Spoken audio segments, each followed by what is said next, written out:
People ask me all the time, do you trust your girlfriend, Donovan? And my answer is I trust Devin to be a woman. I trust that as a woman, she lacks the requisite strength to exercise impulse control in situations that are conducive to infidelity. So I keep her from putting herself in those situations. I don't make her do anything. She chooses to let me protect her from herself. Now, if there ever comes a day she doesn't want to comply with my demands in that regard, then it's time to go.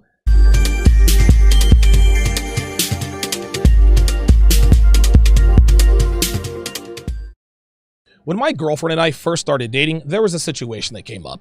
A minor situation, but important enough to grab my attention and cause me to take immediate action and verbally reprimand her. After I admonished her, she asked me, I understand what you're saying, Donovan, but do you think a normal man would react this way in this situation? When she asked me this, my frustration completely subsided.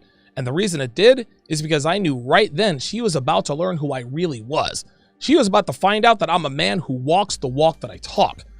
I knew that this was the very moment that she was going to have to make the choice that the many other women before her also had to make, which was either to continue the training, which is outlined in How to Build a Quality Woman from the Ground Up, or go our separate ways. So I looked at her and I smiled and I said verbatim, well, of course not. And if you expect me to act like a normal man, you're going to be disappointed. So now you have a decision to make. You can either have a normal relationship with a normal man, or you can be with me. Well, Devin made her choice, and here we are 4 years later. Gentlemen, what you're going to have to understand is that if you want a good relationship with a woman, you are going to have to be different. You cannot be normal. The things you're going to have to do, say, and be are viewed as not normal and unhealthy and toxic. There are so many forces working against men in terms of keeping us from doing what's necessary to have good relationships with women that anytime we deviate from what the world says is healthy and normal, we're called misogynists, we're called controlling, we're called possessive. And if you succumb to the shaming tactics of today's feminist-infected culture, you've already failed before your relationship even begins, which leads me to today's topic.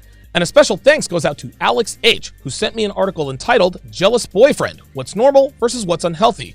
And it was written by Ashley Uzer, who fashions herself a specialist in sex and dating, which means she's a hoe who blogs about her flings like every other female who sleeps around and can string two sentences together on a website.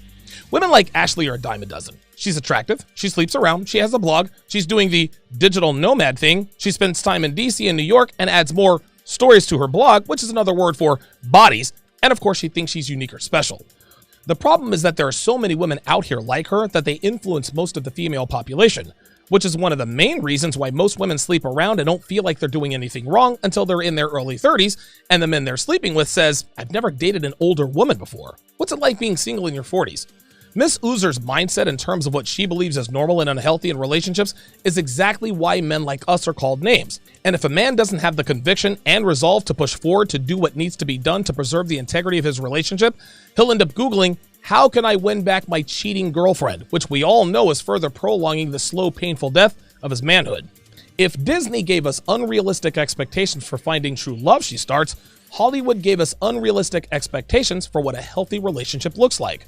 Unfortunately, she continues, tons of movies and TV shows portray boyfriends acting in obsessive, controlling, or borderline stalkerish ways as a sign that they really care about their female partner or crush. Growing up with these influences can make it easy for women to confuse warning signs as simply a signal that her boyfriend truly loves them. And unfortunately, this can be dangerous. If you're wondering if your boyfriend's jealous behavior is normal versus something to be concerned about, here are some guidelines. Ashley is talking out of both sides of her mouth in these first few paragraphs.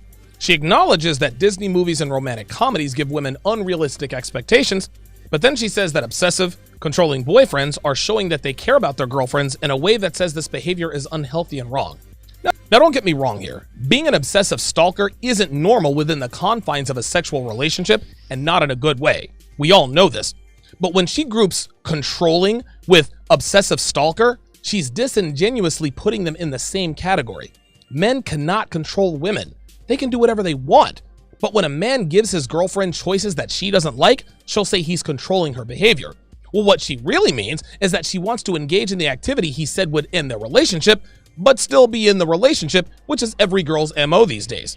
They want all the benefits of being in a relationship without any of the costs, including the consequences her boyfriend informed her of should she continue said behavior. So let's make one thing clear straight away here. Obsessive and stalkerish are not the same as controlling as women describe it. That said, let's take a look at what Miss Uzer has to say about normal versus not normal. Normal, she says, wanting to hear about your day. Not normal, asking a slew of questions about your day that seem more about gathering information than interest in your life. There's a fine line, she continues, between a guy who wants to hear about your day and a guy who sounds like he's interrogating you. A nice, "What did you get up to today?" can be great. On the other hand, when you go out one night and have to deal with your boyfriend asking who was there, how drunk you got, and if you did any dancing, it feels a bit off. A good rule of thumb is that if it feels wrong, it probably is. Another way to gauge it is this. Does it feel like he keeps asking unnecessary follow-up questions that are fact-based? If he's asking something subjective, e.g., "Did you have a good time?" it's normal, whereas something objective, e.g., "What did you wear?" is a sign of unhealthy jealousy. What Ashley is failing to mention here is that men don't just interrogate their women out of nowhere for no reason.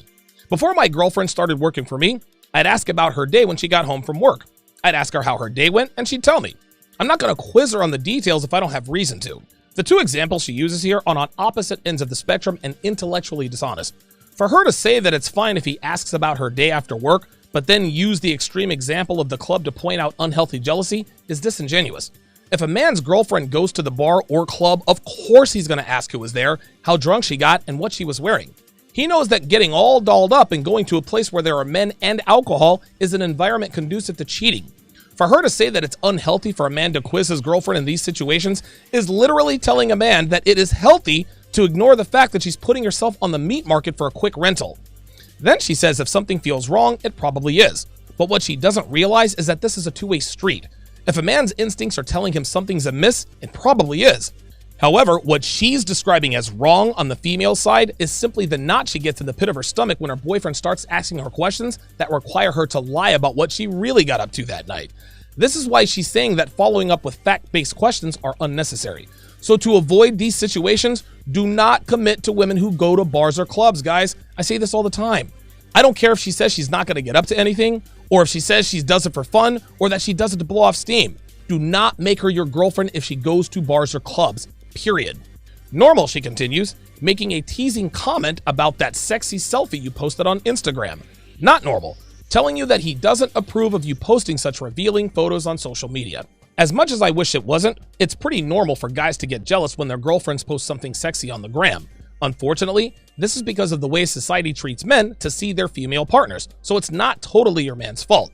A teasing comment like, "Damn, you must have been feeling yourself today," is somewhat normal, although still not ideal.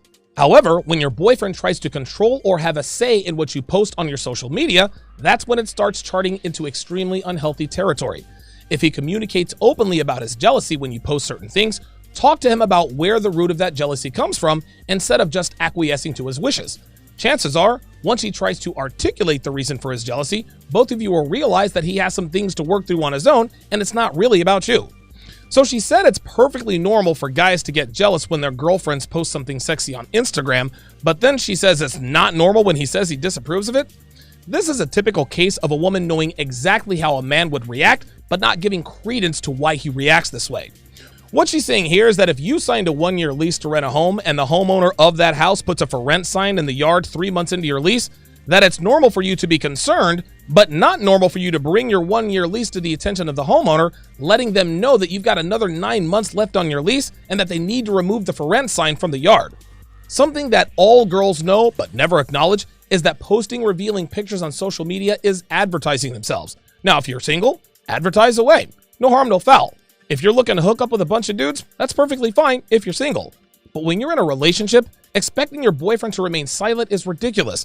Of course he's going to have a problem with it. You're a taken woman, and acting like you're not is going to rub him the wrong way. That is normal. Then those same girls who are in relationships, who post sexy pictures on social media, they get all butthurt and start throwing around accusations when their boyfriends don't say anything about it. OMG, he doesn't care about me. He must be cheating if he doesn't have a problem with me posting booty pics on IG. So we're damned if we do and damned if we don't. Normal, she continues, wanting to meet your friends. Not normal, always finding a reason to tag along when you have plans with friends, and seemingly never giving you time alone with your friends. A telltale sign of a possessive partner is one that doesn't allow his partner to have alone time with her friends, or even with her family. At the beginning of a relationship, it can seem like a great sign that your new boo wants to meet your friends and family. But if you notice that you seemingly haven't had any alone time with your BFF since dating your new boyfriend, it might be a sign that he's trying to isolate you from your support system. Same goes for a boyfriend that wants to spend every waking moment with you. It may seem Romeo and Juliet-like, but it's actually a waving red flag that he's a controlling partner. This is where women feign ignorance about the kinds of people they surround themselves with. Never in the history of mankind has a man ever had a problem with his woman spending time with her married friends.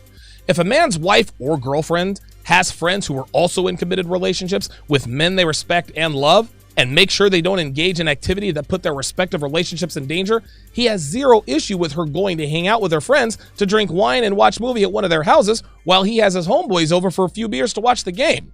But what Ashley is leaving out is that most of the time women have friends who are sleeping around or cheating on their boyfriends or husbands, and those are the women he has a problem with.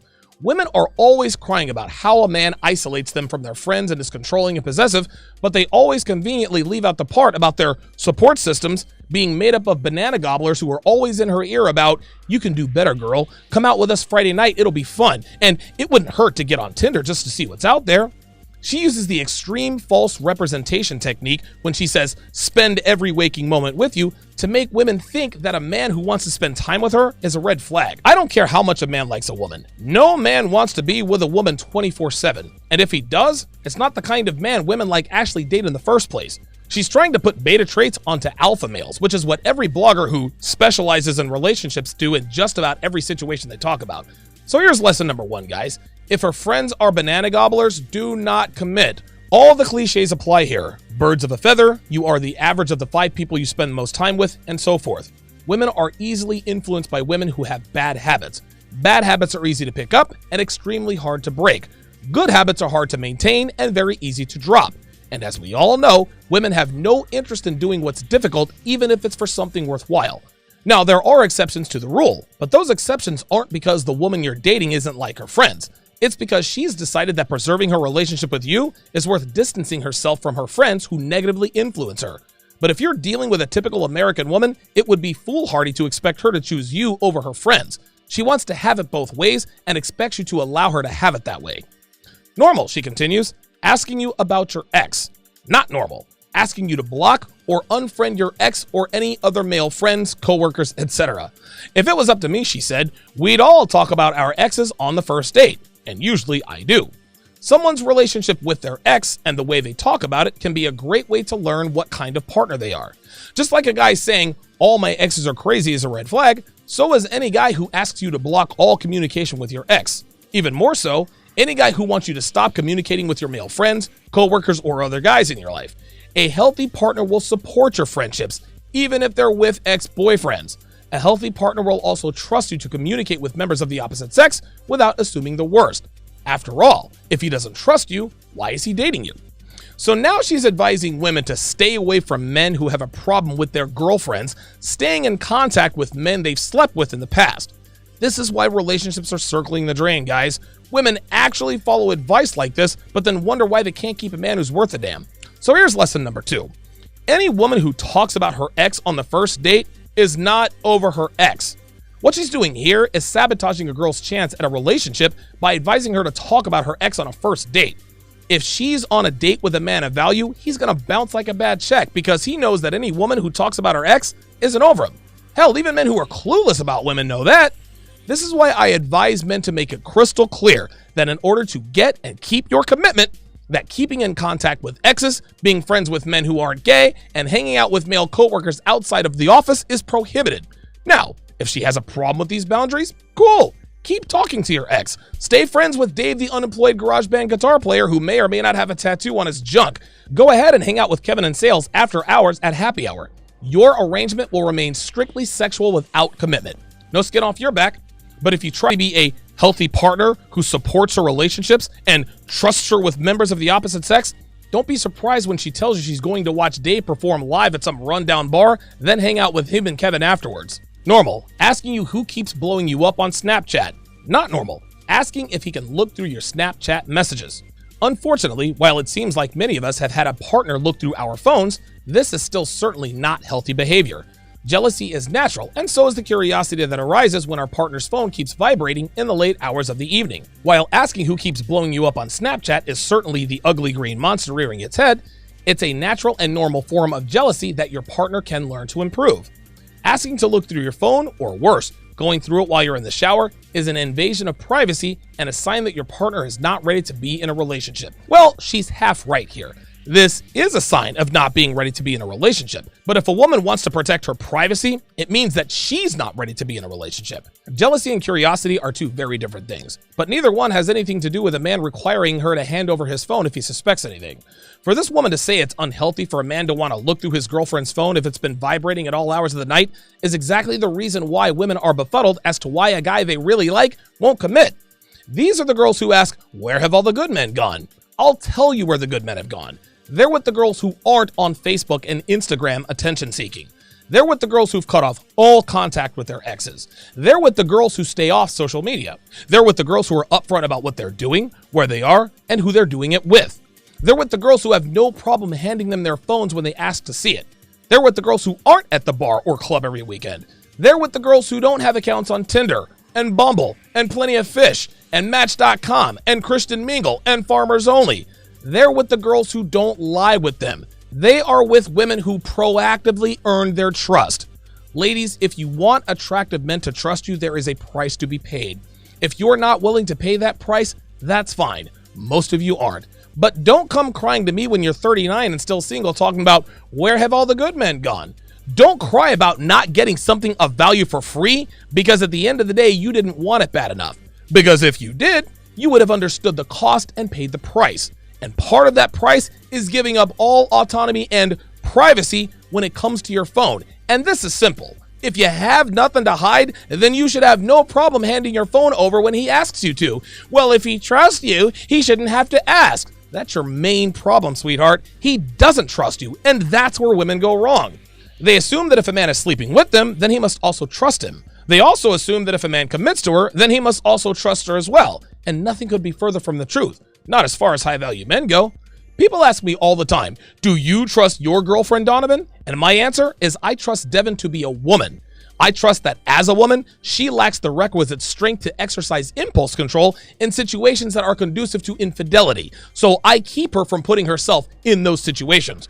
I don't make her do anything. She chooses to let me protect her from herself. Now, if there ever comes a day she doesn't want to comply with my demands in that regard, then it's time to go. That's life.